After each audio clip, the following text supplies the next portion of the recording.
Hi everyone, welcome back to our YouTube channel, and in this video we are going to talk about how you can delete Aternos server in 2025, and it will be a complete quick tutorial for you guys. So as you can see, we're already landed in aternos.org platform. Here we have this server, as you can see it. Let's go to the dashboard, and here actually you will see that we already created the Aternos and this is our server. So boost your Aternos server performance with free additional RAM for your better gameplay. So here I just want to delete this server. How I can do it? I just need to follow some guidelines. So here actually you can see we have this pen icon in the top next to this create button. You just need to click over here. Once you click over here, then here you will get two options. One is to delete and another one is to duplicate.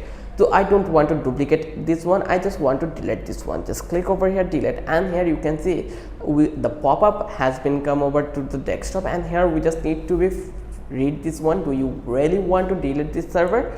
The server name here it is visible, and here you can see that all files and settings will be permanently deleted. Okay, if you are ready to delete all the things and files and settings, then you can go ahead and just click to the yes.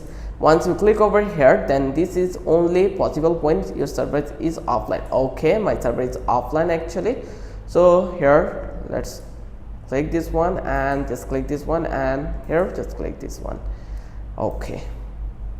Okay, my server is not maybe an offline, so I just need to make it offline. So I just need to stop it, and it already been stopped. Let's come back to the servers here, and here actually you can see now it is offline. If I hover this one, then let's refresh this one again, and here actually you can see it is right now offline. So I will again click to the pen icon, and then I will click to this one and just click this one, yes, and here actually you can see it already been worked. And in this way you can easily delete Aternos server easily from Aternos platform. If you think this video was knowledgeable for you, then don't forget to subscribe our channel and don't forget to hit the like button. Till then, have a good day. I will catch you in the next video with an interesting topic again.